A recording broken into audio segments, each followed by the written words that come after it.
Greetings, members and friends of the 2021 Swedenborgian General Convention. Welcome to the Swedenborgians in Action Against Racism. Members of the SAR Committee will present 3 brief and very different segments, followed by a question and answer opportunity. Thank you for your presence here today. Let us open our gathering with a prayer.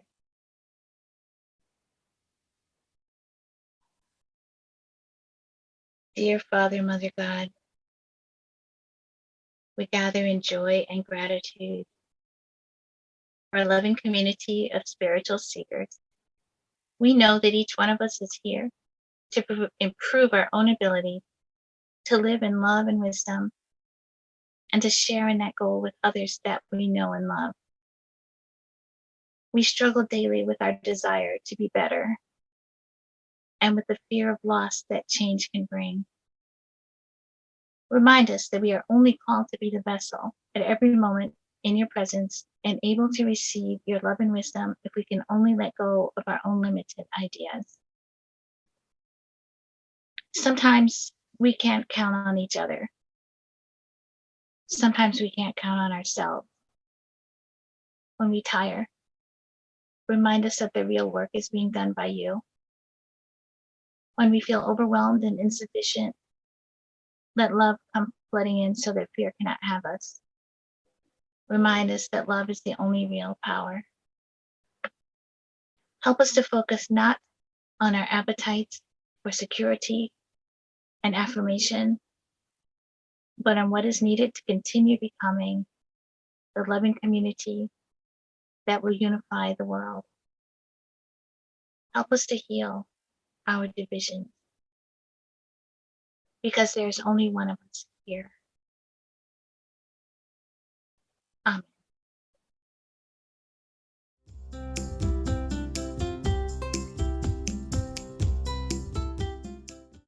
Hello, dear friends. I'm Reverend Jane Siebert, President of the Swedenborgian Church of North America. And I used to think I'm not racist. I lived in Africa for 3 years in the Peace Corps. My neighbors are Black and we get along fine. I claimed I don't see color. Everyone's the same, equal, created in the image of God. Honestly, this is where I was before joining the committee, Swedenborgians in Action Against Racism. It embarrasses me to tell you this. I was satisfied with where I was. Swedenborg tells us that we have to see our faults, our evils, those justifications we give ourselves for complacency, not wanting to get involved, thinking this is not my battle. SAAR opened my eyes, my heart, and my hands, and that's why I'm making this video. Joining many of the programs that SAAR offered has given me many aha moments. Just last Monday, May 10th, I attended the SAAR discussion group on conversations. Reverend Gladys Wheaton, the only Black woman minister in our denomination, helped me to see the difference between prejudice and systemic racism. Racism is woven into our society. It keeps groups of people oppressed. It's in our history. It's in our minds before we take time to think. It's in our gut that alarms us to feelings of insecurity when we see people that are different from us for no reason. It's hard to root out or to even see in ourselves our own racism so that we can do something about it. This is what SAAR is helping me with. I've been white for 69 years. I know what it's like to be white, but I really have no idea what it's like to be Black in our country. Thank you.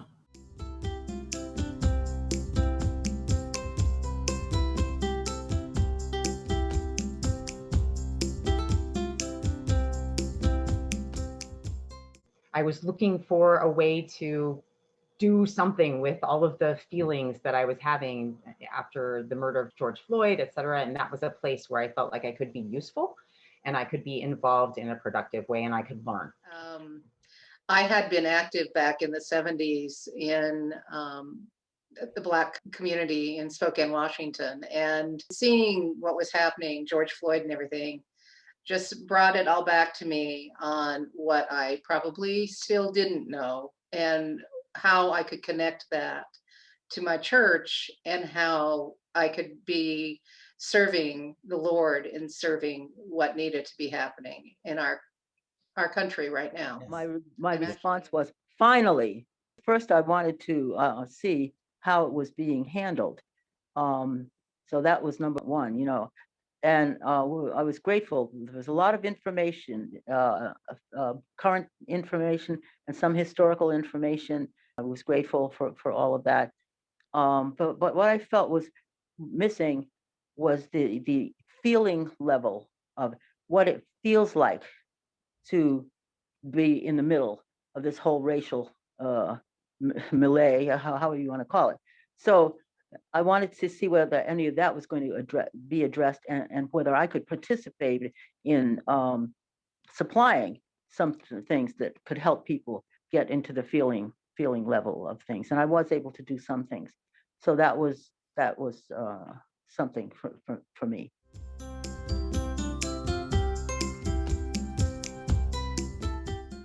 I was looking for a community, and I have a little bit of one now. I was looking for a community that I could connect with and be a part of this with, and I definitely found that. It's something that you can go through by yourself, and it's one thing, but to actually go through community and have people like Gladys sharing real world stories and making it real.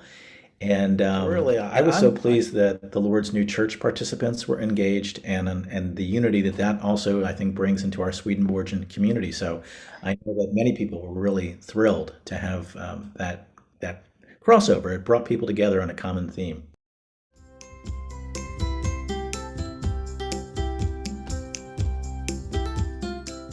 For me, I thought I had a fairly good awareness and knowledge about history and culture and what had happened in our country. And I found about how little I knew and still needed to know more.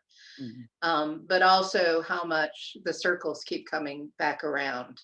The pattern has repeated over and over again.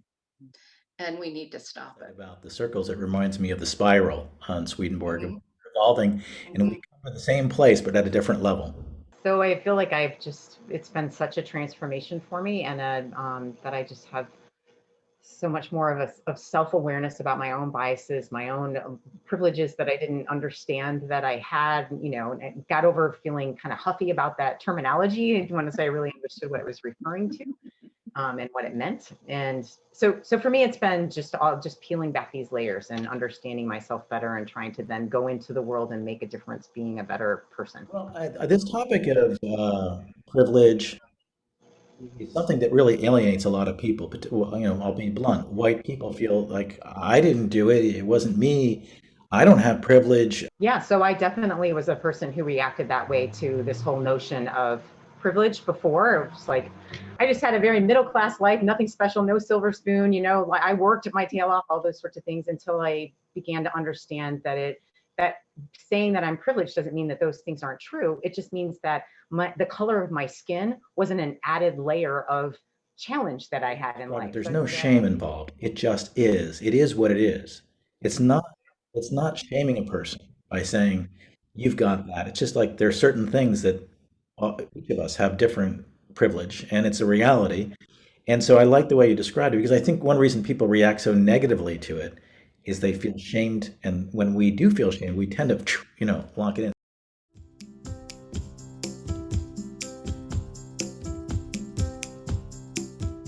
in. My hope is that our next effort will be to look at our church history and see how we have colluded with the country's history, as it were, in all of this, and see where we need to go from there. Wonderful note.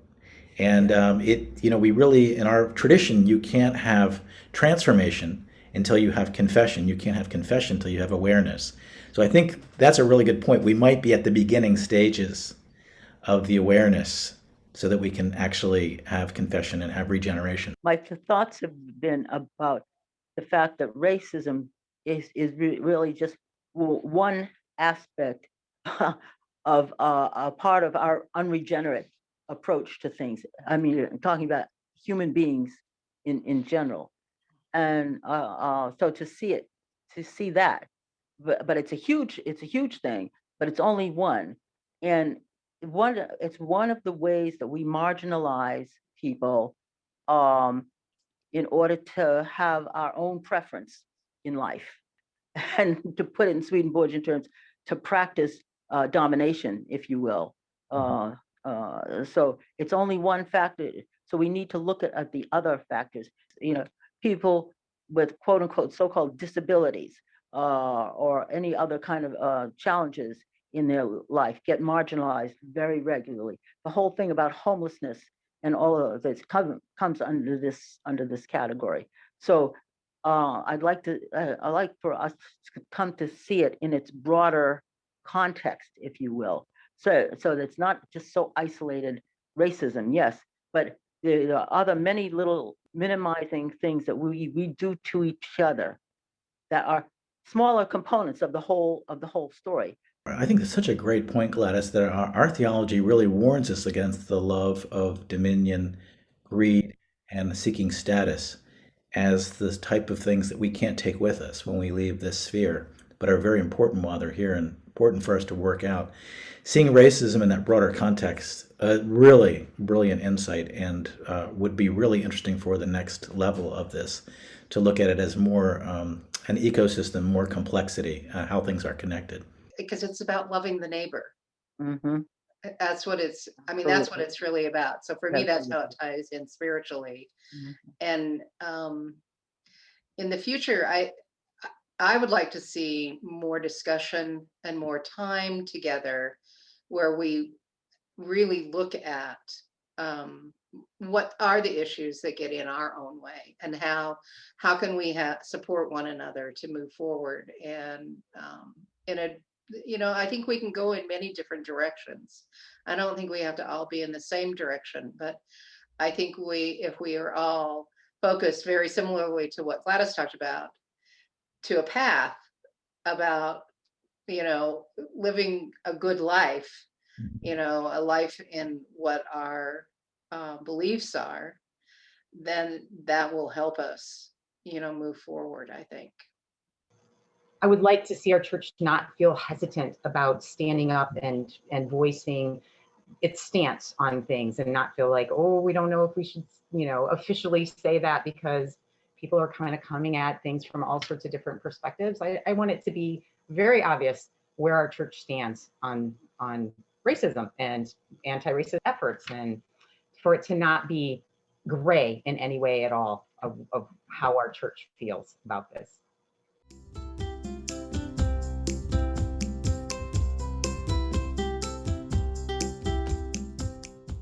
I think I might respond to asking you, what do you think that the Lord might be calling you to work on in your life that needs the most work right this minute? To go right to that point, because and put it between them and the Lord, as it were. What are you feeling called to? So then it's not a reaction to a public opinion about what we ought to be doing. It's more like, what is the Lord calling you to right now in your life to improve your love of the neighbor and your deeper appreciation of the Lord? My experience in going through this has really kind of opened my eyes and opened my heart to the spiritual aspect of this work, and that it is connected to my own spiritual growth. And I think if it hadn't been our church doing this work, I would not have made that connection.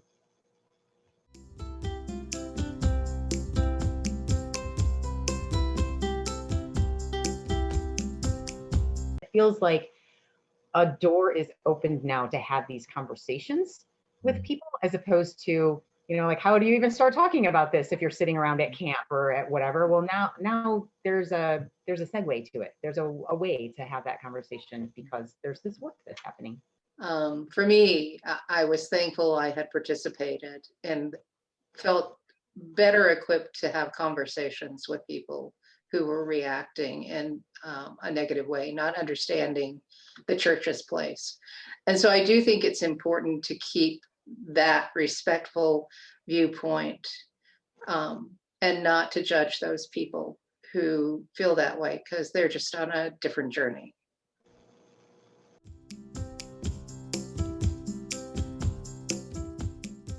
Hello, I'm Kurt Fekete. Participating in Swedenborgians in Action Against Racism is incredibly rewarding. I learned so much about being actively anti-racist, and I hear so many inspiring stories from other people involved with this group. I had no idea how many of the seemingly little things I did adversely affect people of color.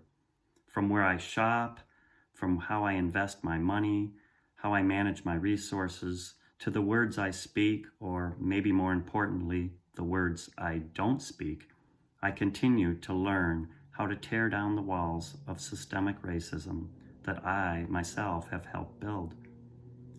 One of the most fulfilling things I did was help to organize and lead the anti-racism youth program with my daughter, Ava.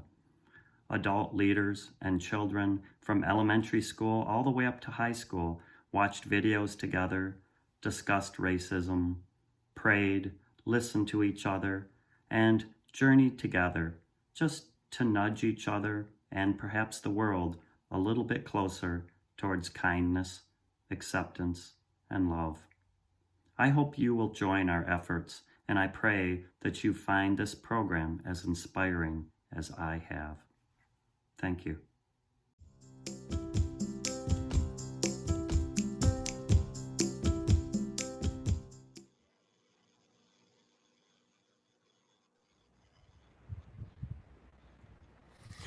All right, so very good video.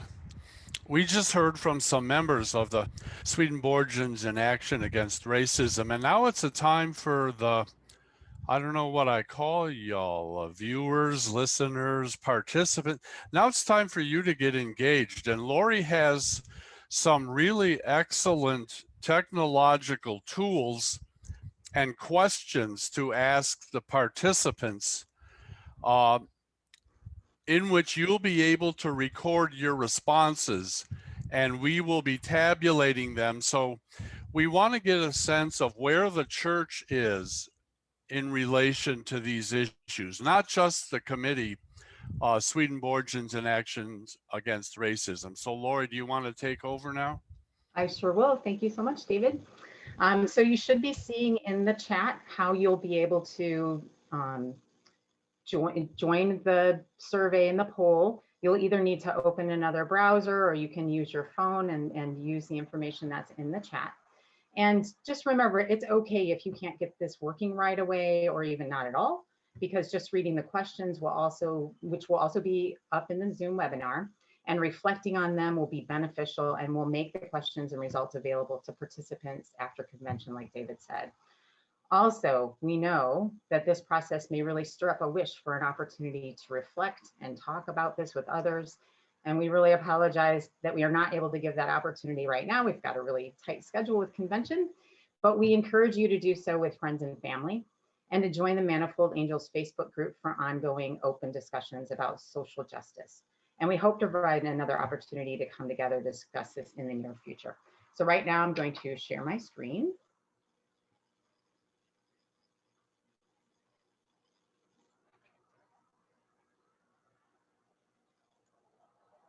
And I'm going to activate this question,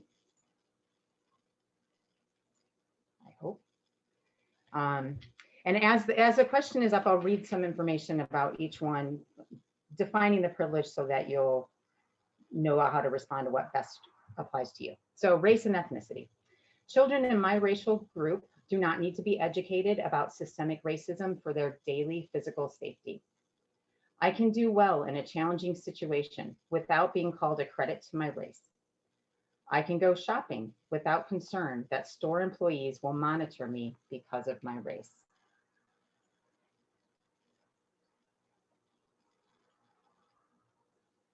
Nationality and citizenship. If I wanted to, I could travel freely to almost any country and be admitted back into the US. If I were a victim of a crime, I wouldn't think twice about seeking police assistance due to my citizenship status. I studied the culture of my ancestors in elementary school. My parents grew up in the US. Right. Next. First language. I can shop, travel, receive medical care and legal services, etc., without language difficulty. I can speak my first language in public without being judged.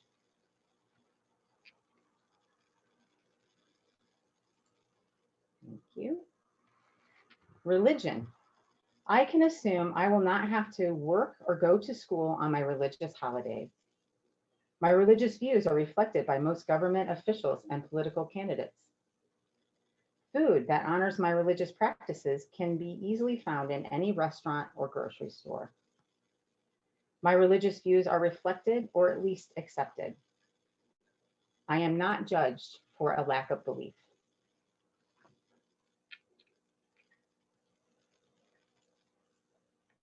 Next, assigned gender. And this means the label of typically male or female, which is assigned at birth. If I have children and a successful career, few people will ask me how I balance work and home.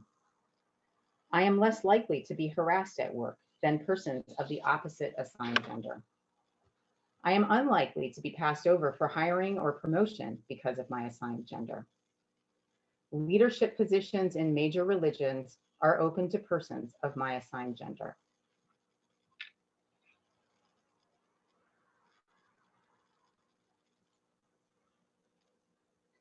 Gender identity. And the term cisgender refers to identifying with the same gender as you were assigned at birth. So my gender identity fits into a binary male-female framework. My appearance fits my gender identity. I don't need surgery or hormones for my body to fit my gender identity.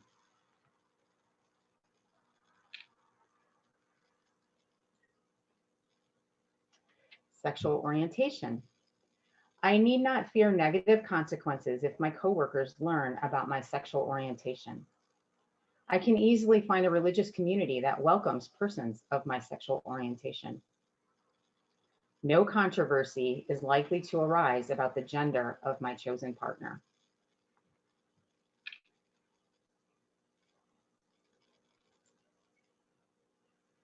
Socioeconomic class and education. I don't have to rely on public transportation. I can afford my own vehicle. Most experts in mass media seem to be from my social and/or education class. There were more than 50 books in my house when I grew up. I am generally able to avoid places that are dangerous.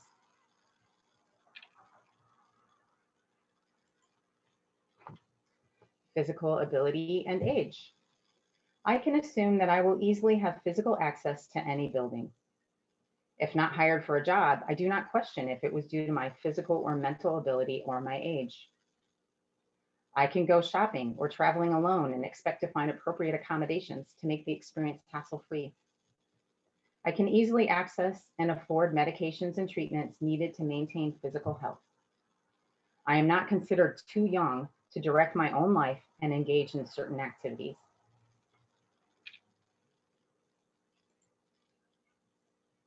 Neurotypicality and mental health. I do not struggle with autism, ADHD, bipolar disorder, anxiety, depression, or PTSD. My social functioning is adequate for healthy personal and professional relationships.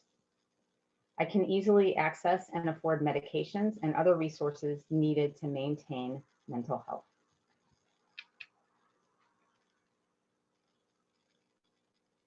Thank you. Body size and appearance. My body size and appearance conform to social norms. I can find clothing, furniture, housing, transportation, and other accommodations appropriate to my size. I am not judged as lazy, self-indulgent, or undisciplined because of my weight.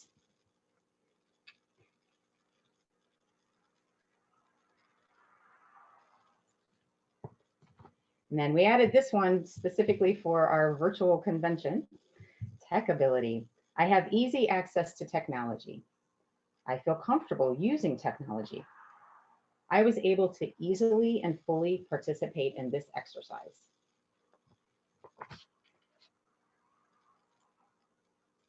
And finally, just to find out what people are wishing for, would you like to be able to discuss this topic further with fellow Swedenborgians?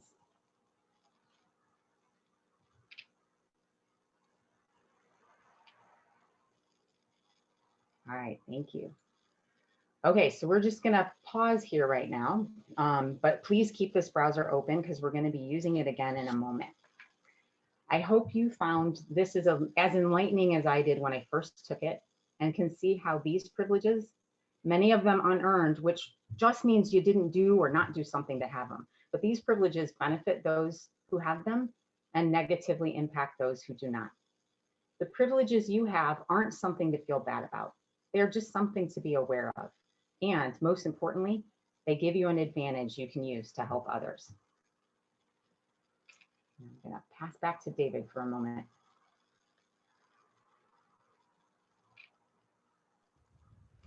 Yeah, when I took this test for the first time in preparation, it raised a lot of questions and issues in my mind that I was just not aware of in terms of my own privilege, which, as Lori said, it's not something to feel shamed about or anything like that.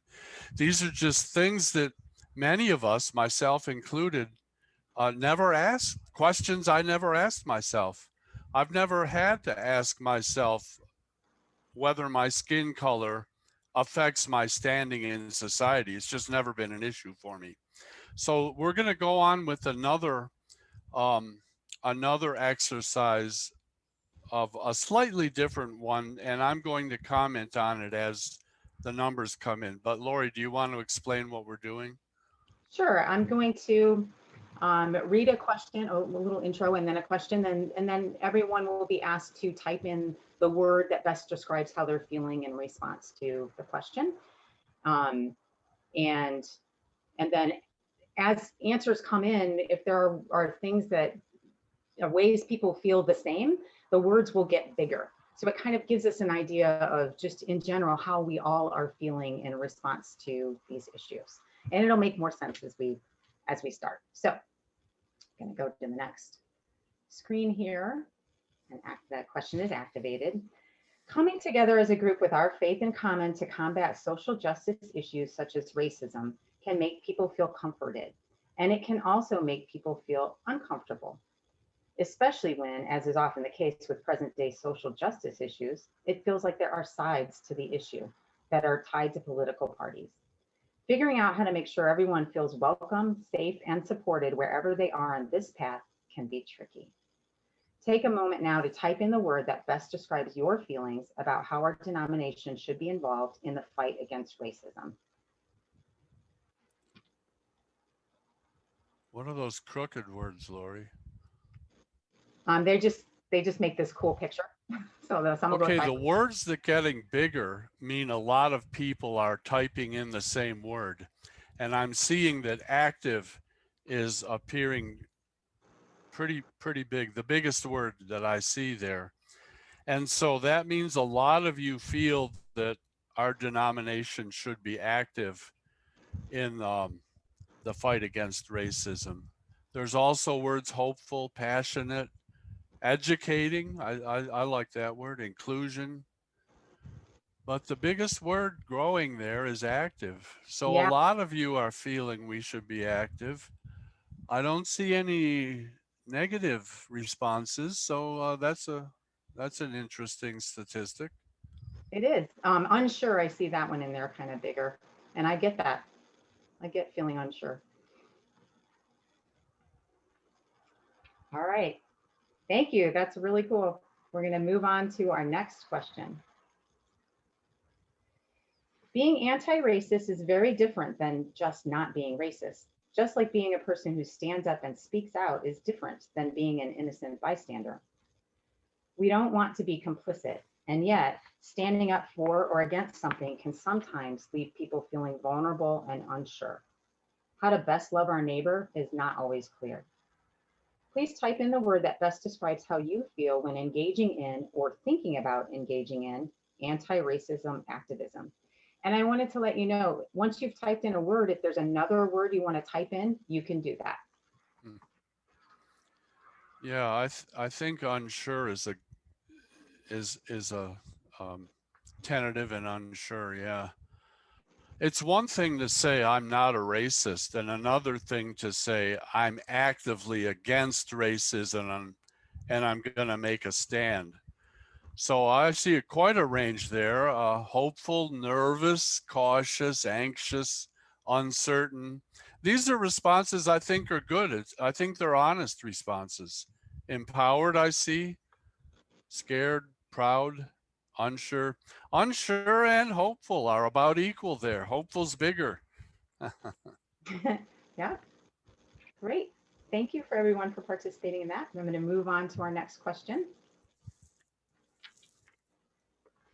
There are many ways the church can be involved in social justice and human rights issues, including building awareness, connecting theology to present-day concerns, diving deeper into issues and their many facets, and providing resources, opportunities, guidance, and support for those who wish to take action. What is the word that best describes how you hope to grow personally and spiritually as a result of SAR's work? Please type that in.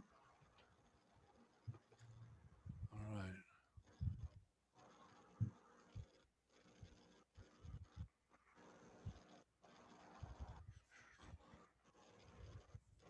Loving.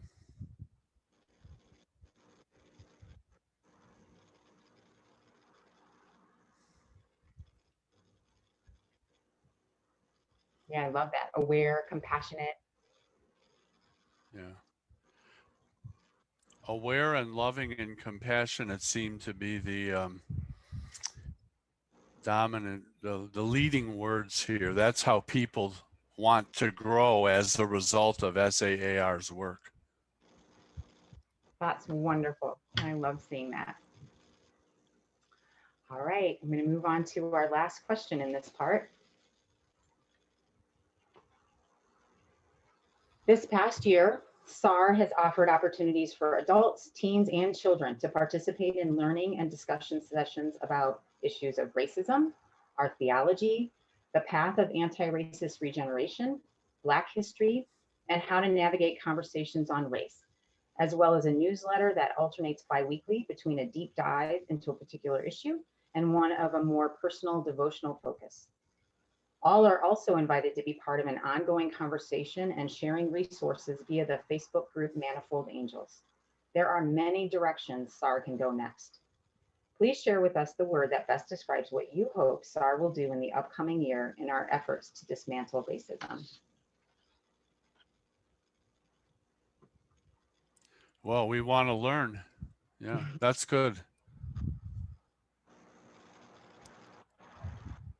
I've just started reading in this area and I'm learning that there's a lot I need to learn. So I think educate is a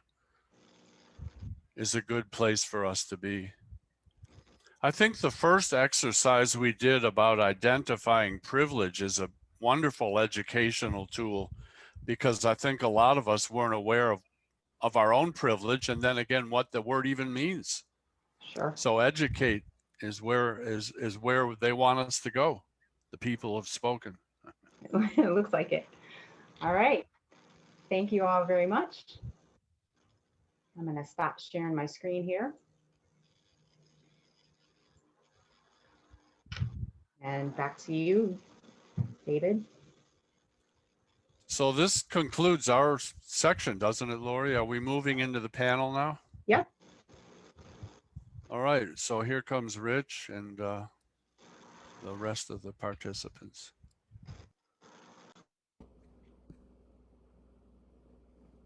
Okay, I'm going to lead off Welcome once again, everyone, to the third section of the SAR presentation. I am Reverend Robert McClusky. I hope you can hear me. I heard there was some problem with my audio. That's good.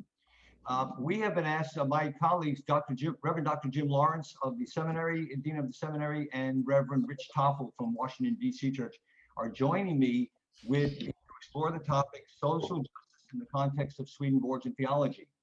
Most of you know that Reverend Shada Sullivan did a bang-up job starting this topic yesterday. If you missed her presentation, please catch it. We have 3 participants, and we have a little bit of time with some really big topics. And so I am not sure if we can get to questions or discussion, but I'm opting to go with our presentations as they are, because we've all had enough uninformed discussions in the past year, and we want you to have this information because we can always discuss in the future. Let me turn first to my colleague, Dr. Jim Lawrence, who will talk about some of the previous efforts in this area. Take it away. And I'm going to actually cut my remarks quite a bit here, just for the sake of time, to get to conversation. So I was going to, my 2 themes are how does social justice work happen in convention, and what has happened in the past. And the first question is very easy. In our governing polity, there is no hierarchy that decides unilaterally what goes. Everyone is free to spur activities. We are by far the most democratic branch of the new church. And in our history, there have been some efforts. It's very fair to say that I found 4 peaks. If we want to raise about 30,000 feet above ground to get a bird's eye view of the timeline of our history, I see 4 peaks that we can see: 1 in the 19th century, 2 in the 20th century, and 1 in our current century. And in the 19th century, there's only 1, because the dominant discourse within our church was that our mission was not to engage social issues. It was to change understandings of doctrine and theology and Christianity. Until you get that right, society's going to be messed up. So there was a very passive attitude. The 1 peak, though, was with the anti-slavery work with George Bush, the ancestor of the 2 American presidents by the same name, got vigorous in trying to create a conversation in a very quiet American denomination on the slavery question in the 1850s. And you can see that in his New Church Repository and Monthly Review periodical, a several-year conversation. The 2 peaks in the 20th century, we have to jump all the way more than a half a century from George Bush to get to the Great Depression. And then the moral issues that were raised with the Great War, World War II. And the fascinating artifact that rises up is a very attractively designed monthly periodical called The New Christianity. And it was an editorial board of laypersons and clergy, of women and men, people who thought that the Swedenborgian church and Swedenborgian philosophy should speak to social issues. And we can see the social gospel movement receiving attention, how high unemployment and the Great Depression and racism were entangled, the peace movement and anti-war movement as well received attention. The other peak in the 20th century are finally convention moving into proposing, discussing, debating, and finally voting upon standing resolutions about social questions. And in the 60s, for the very first time, we began doing that as a denomination. There was one against discrimination practices of all kind. There was one supporting conscientious objectors during the Vietnam War, and another one supporting choice as Roe v. Wade was making it through the judicial system. The final peak is in our current time with a large, steady stream of articles in the Messenger that address social concerns. Robert McClusky is certainly the most prominent author, but several others have contributed as well. We finally had a social concerns committee in 2013, becoming part of our annual journal. Its name was changed in 2019 to the Social Justice Committee. And that was also the year we passed a new vigorous restatement on discrimination. So we are certainly not still a social justice style denomination, but we have permissions and freedoms to engage social issues with the spiritual resources of our tradition as folks feel inspired to do so. And that's happening right now in our time and in our moment. And I think many of us think that the time has passed to be entirely doctrinal and theological.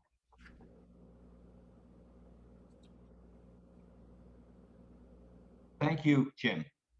I am going next, and I'm going to try to can shorten these remarks, but we'll see how good we do. My remarks center in two parts, and one I'll try to sum up quickly. In January, February issue of The Messenger, I published an article entitled "The Background of the Mission Statement of the Social Justice Committee." And there I laid out three foundations of why our church should have a social justice committee: biblical, theological, and ecclesial.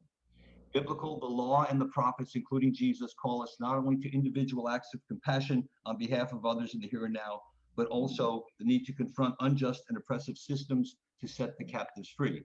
In a webinar that Rich invited me to, I heard this line: not just circumstantial efforts to give immediate aid to the poor and needy, but also efforts to eradicate the causes of social problems. The theological basis, you probably heard before, and again, Shada did such a great job, but things to keep in mind: good intentions and true understanding are not real until they're put into action. Genuine worship is charity, spiritual useful service to the neighbor. We inhabit three realms: civil, moral, and spiritual, and we are charged with integrating them and not separating them. And finally, the larger the neighbor, the larger our responsibility to it. So that statement can be expanded. If you have an old book of worship from the 1950s, go to page 176.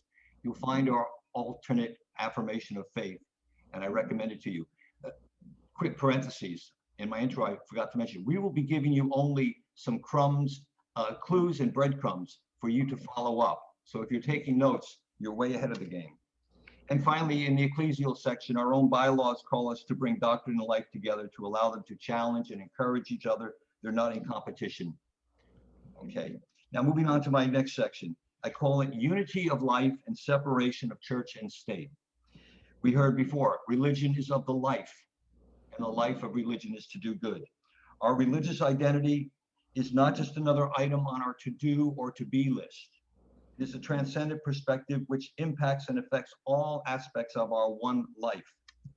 We must beware of compartmentalizing our lives, failing to see how all things are connected, part of a greater whole. Should the church be involved in politics? Yes and no. A clearer answer depends on a clearer understanding of the terms involved. So I'm going to lift up some of those terms very soon. A good example of this misinterpretation, misunderstanding is the phrase separation of church and state. Many people think it means that they should have nothing to do with each other.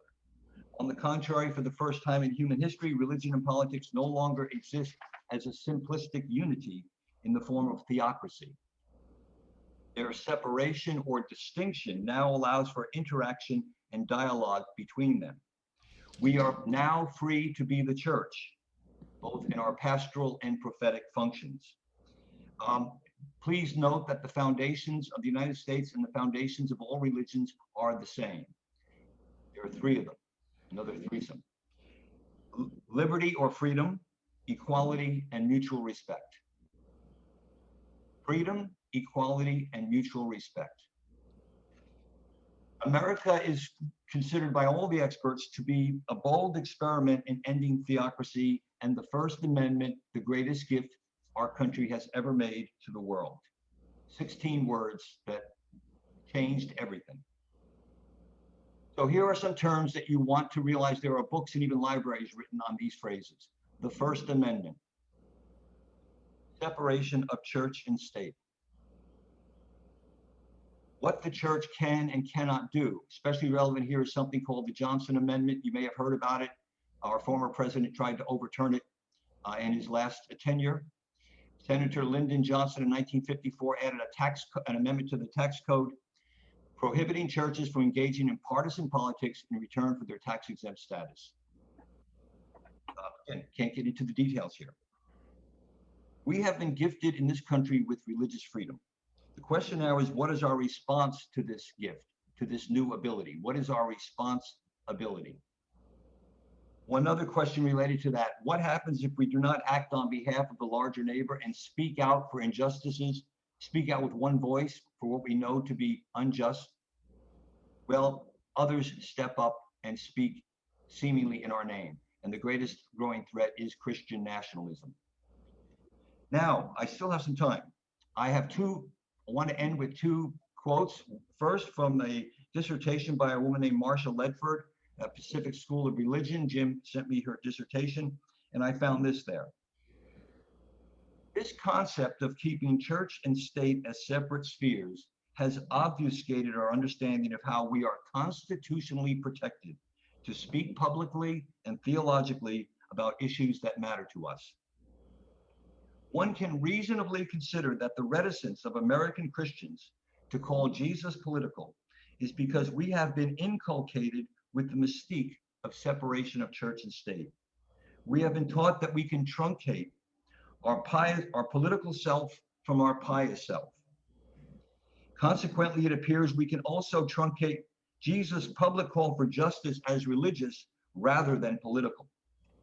In doing so, we allow ourselves to opt out of a critical component of Jesus' ministry, that being public theology.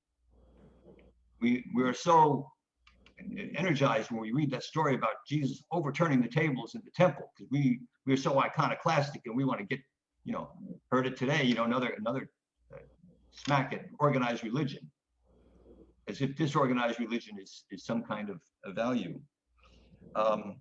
Jesus had a public theology. Instead, she goes on, we engage in private conduct such as prayer and spiritual practices when faced with the social crises of our day. All public theology must be grounded in prayer and spirituality. That is a good thing. However, the faithful do not generally make the conversion from private piety to public advocacy.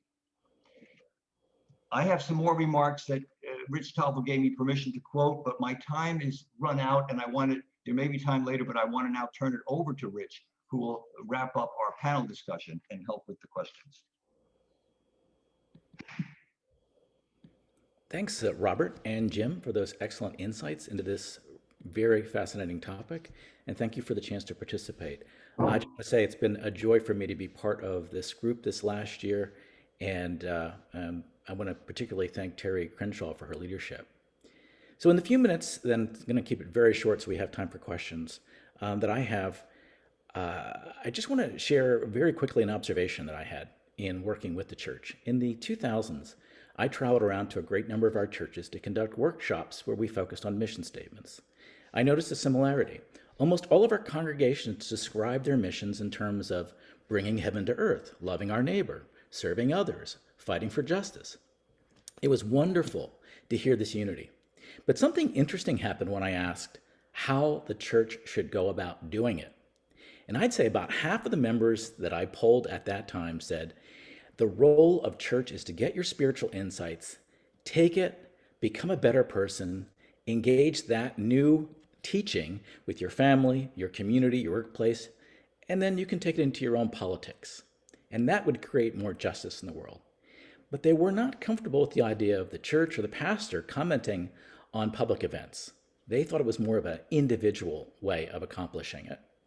But the other half of the people who responded said it's very important for us to grow spiritually. They agreed with their fellow church members, but they looked at systemic problems and said the church has to be a voice speaking about broken systems, and that requires us to be more active and speak as a group.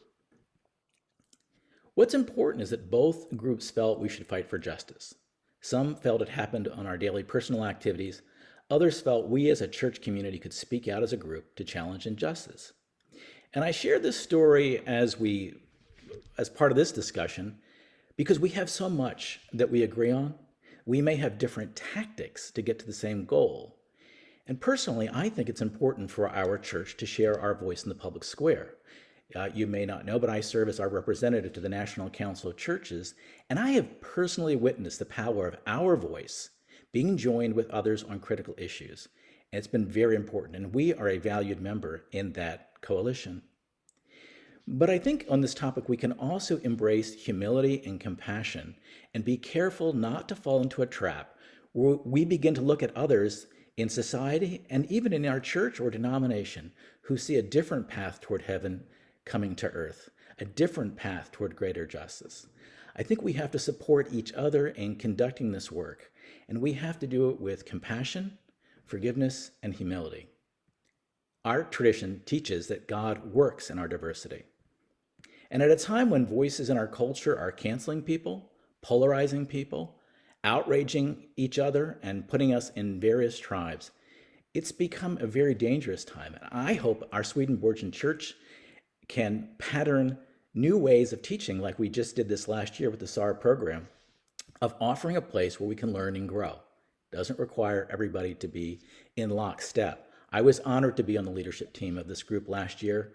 We did not agree on everything. No one was told to march in lockstep. We always allowed for diversity and freedom within the group. But I must say, I was so touched by the sweetness and sincerity I experienced in our work together. As far as a continuing effort, our DC church is looking at volunteering to host a SAR event this fall by putting together a training online for people to deal with different viewpoints. And if you're interested, I encourage you to join our SAR group and get on our newsletter that's been located in the chat and become involved. And you'll learn more about that event as it evolves, but we'd love to have you as part of it. In interest of time, I'd like to stop here, and I'd like to shift to answering some of the questions that have been put into the chat. And if you have a question, you can just put it, there's a Q&A icon at the bottom of your screen, and you can put your question in there, and I will read it aloud, and we will try to see who will address it. So I have 2 questions in there so far. If you have questions, please add them in. And then if we have time, I'm going to ask some questions of my fellow panelists to go a little deeper there too. But I want to address people from the audience first. The first question is, do we have a reading list for the group? And I actually don't know the answer to that, but I think we have compiled a lot of really good information, and a lot of this has been recorded. And I would encourage you to join Manifold Angels on Facebook and check out the list of activities that we've done. As far as a reading list that we have, any of my other panelists know of an actual reading list we produced? I don't know of an actual reading list, but in one way to respond to that question, I have found Robin DiAngelo's book, White Fragility, to be an excellent companion to Kendi's How to Be an Anti-Racist, and I would suggest starting there. And Terrie says, we do have lists of the events. Again, you want to check out the SAAR newsletter. There are 11 or 12 of them out there now, and they contain more books than you could ever read. Certainly some that you'd want to. And I'd like to thank Shada Sullivan, Reverend Shada Sullivan, for producing that. It's been a lot of work, and it's a really good resource. Mm-hmm. The next question that I'd like to raise, has there been any thought or work done on increasing diversity within the Swedenborgian church denomination? Let me give that a first shot, and I'll open it to my fellow panelists. I think it's a topic that people have always asked about. We're very white, very European church. And so where's the diversity? I'll just give my quick answer as a parish minister. I think that activity happens at the local level primarily. In other words, a denomination could declare it's a mandate that we're going to do this, but it really happens in how you treat people at the local level. Church of the Holy City, I'm proud to say, now has Annabelle Park, a Korean American, as our president. We've just had a new member who manages our building, Shalonda Ingram, African American woman. Tony Roth is our treasurer. He was raised in the Jewish faith. I raised those up. We're getting a diverse group because we're really emphasizing the inclusion of the Swedenborgian message, which is very unique. And I think if we do that, and if we're sincere in the way we treat people personally, we'll see growth. I think any program from the top down that insists that we do it a certain way will probably be less successful. But it's a matter of what will I do to welcome a Black person, for example, into my church? What will I do to make this a welcoming place? I think it comes back to us and our communities of doing that. That would be my response. Jim or Robert, do you know of any other programs along this line? None come to mind, but my first response is to view that kind of situation not as a direct effort to broaden it, to expand our connection with communities of color, would be an effect of our efforts to address our own racist patterns and structures. It would not help to initiate some kind of contact without first being, getting clear with ourselves about how we have, as we heard earlier, how we are privileged and how we stand in a position to help others. This is related to the issue that someone raised yesterday. Should we go to churches of color and ask them what we can do? One of the standing tenets of this new effort that we've been witnessing for a few years is that this is work white people have to do. Black people have been struggling to address justice issues for almost 400 years. And they can only do so much. They are looking to us to be more active and more effective there. And I think as we do that, we'll find doors opening and connections being made, because we're the ones who are afraid to go into black neighborhoods. That's my response. I'm going to quickly move to that. We're running short on time, and I want to make sure we are obliging on that. So I want to move to through these questions. Some of them are technical questions that we could figure out through the network, whether we're on Facebook and so on and so forth. I will just say to Sue Dittmeyer, Church of the Holy City, Washington, did a history of segregation in our church and found out something pretty beautiful, that we launched an African-American Swedenborgian church in Washington, D.C. that had the first kindergarten.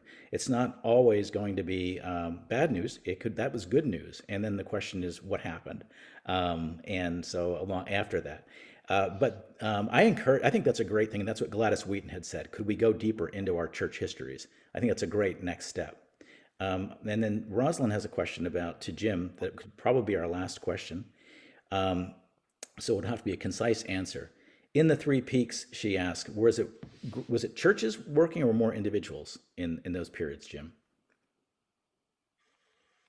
Well, it was individuals. It was people trying to raise a voice through publications, right?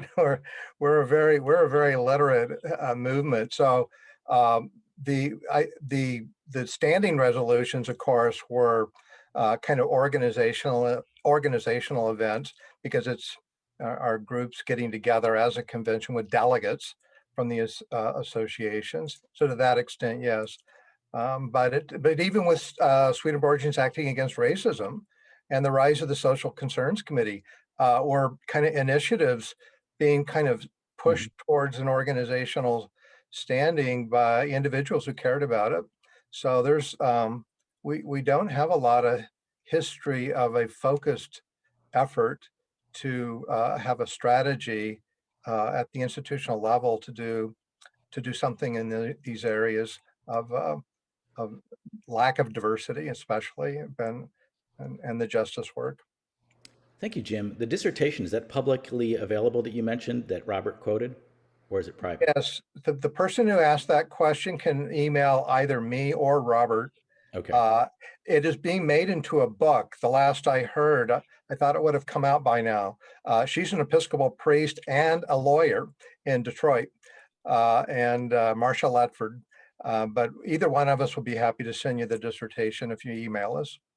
We have come up against time, which was a very fruitful hour. I'm really glad for all the participants. Very grateful for all the insights and the questions. Renee, your question about how to respond to people is exactly the topic we'll be dealing with this fall in our program that the DC Church will sponsor, and I'd like you to be part of it if you'd be willing to join as a leader in it with me. But we'll be putting that on together. I'd like to just close with a word of prayer, so let us pray. Lord, bless us as we seek to fulfill your mission to bring justice to your people. We ask that you weave us into a community showing forth your love and truth. Bless us and our differences, and undergird our courage to stand together. Lead us to better know you and glorify you on each step of the journey of our lives. Amen. Amen. Thank you very much, everyone, for coming. We really appreciate the feedback and the participants. Thank you, Rich, Jim, and all who participated.